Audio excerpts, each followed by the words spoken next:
This chart shows the classic software-as-a-service economic model. Over time, as user scale increases on the x-axis, the revenue climbs. Notice the cost line. Once you build standard software, copying and distributing it costs practically nothing, so the marginal cost curve flatlines. Wall Street evaluates tech companies based on this expectation. Generative AI breaks this model. Every single time a user generates an image or drafts an email, a supercomputer fires up. You are actively burning electricity and computing power. As a result, the marginal cost curve climbs right alongside the revenue and eventually surpasses it. OpenAI is burning through $12 billion every quarter just to keep their models running. Yet their primary backer, Microsoft, is reporting massive cloud revenue growth from that exact same partnership. The financial models currently justifying $3 trillion tech valuations are treating heavy, resource-intensive operations as if they were a zero marginal cost digital product. The math does not add up. Generative AI operates as heavy manufacturing, bound by thermodynamics and requiring immense physical resources to operate. Beneath the clean interface of a chatbot lies an industrial reality. Generating a video demands an exponential jump in raw computational power, with every pixel calculated and rendered across thousands of physical servers. These physical constraints are currently fracturing the most lucrative corporate partnership in tech history. To understand why OpenAI was forced to seek a $110 billion bailout from Microsoft's direct rivals, we must deconstruct the financial loop hiding the hardware decay. Microsoft captures startups by handing founders digital Azure cloud vouchers instead of actual cash. By the time the free credits run out, these companies have mapped every database and workflow to Microsoft's proprietary formats. They are locked into paying real money to keep their applications from crashing. This matrix illustrates how they applied the strategy to OpenAI. Microsoft plowed $13.8 billion into the company, but almost none of that money actually left Microsoft's coffers. Instead, they issued Sam Altman customized server rental vouchers, which OpenAI then used to rent Microsoft's own hardware. Every dollar spent this way is legally tracked by corporate accountants using a metric called the remaining performance obligation. This tracks guaranteed future revenue, and Microsoft currently sits on $625 billion in these obligations. Financial analysts take that $625 billion figure and feed it directly into discounted cash flow models. They treat those digital IOUs exactly like cash in the bank, using the metric to justify Microsoft's $3 trillion market cap. This creates record paper profits for Microsoft, but it masks the fact that their premier tenant, OpenAI, lacks the actual liquidity to cover real-world operating costs. Those digital vouchers eventually have to be processed by physical machines, and physical machines decay. Training frontier models requires top-tier GPUs, and the velocity of AI development renders these chips obsolete in just 36 months. Every chip purchased today becomes legacy hardware in 3 years. A physical logistics company buying a brand new fleet of delivery trucks would have to replace the entire fleet every 18 months because the old trucks can no longer deliver packages fast enough. That is the economic reality of artificial intelligence hardware. Financial models expose roughly $176 billion in hidden GPU depreciation actively decaying across the tech sector right now. Processing OpenAI's models requires millions of these rapidly degrading components, stacked in massive server rows and wired together with incredible density.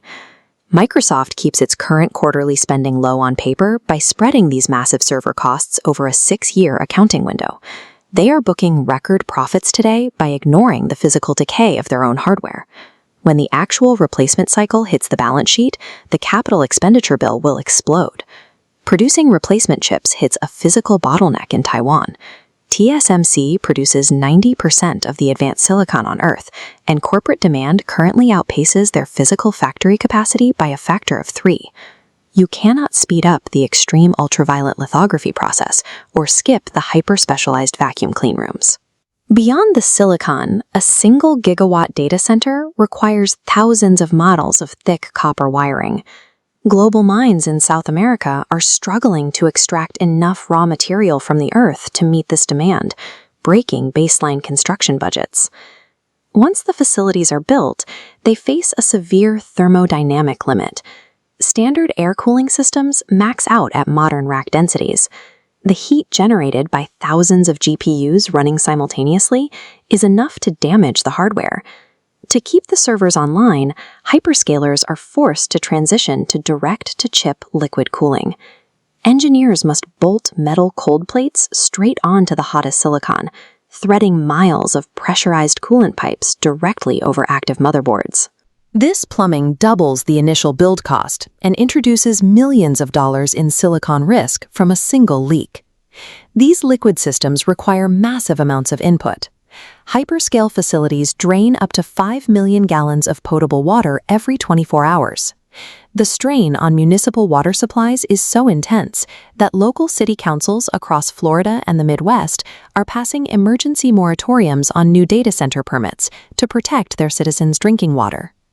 The combination of raw material shortages, massive cooling system requirements, and local aquifer constraints acts as a hard physical brake on global AI expansion.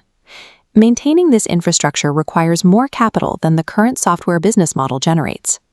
To pay for the mountains of steel, copper, and water working behind the scenes, OpenAI historically charged premium enterprise prices for access to their application programming interface.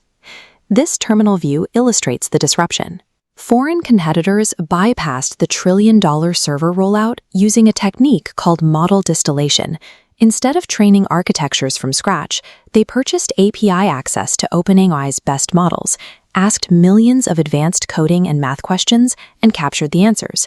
They then used those outputs to train smaller, leaner architectures, skipping the foundational training costs entirely.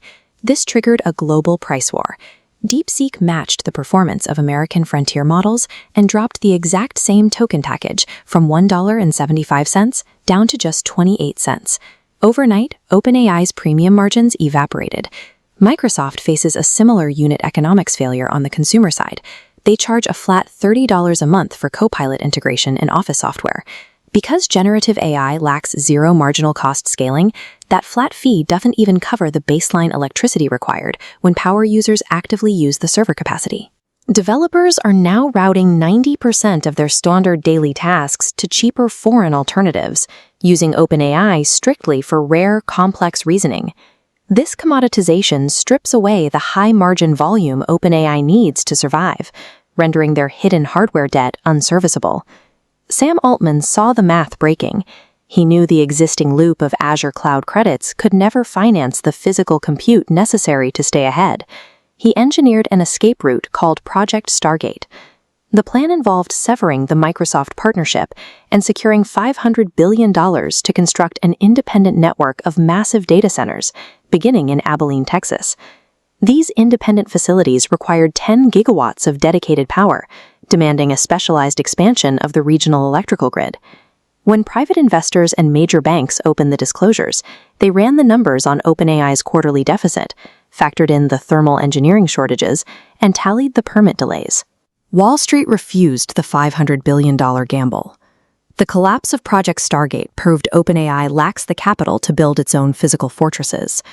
Without an independent infrastructure rollout, they were trapped, forced to retreat and remain a captive entity inside Microsoft's hardware architecture.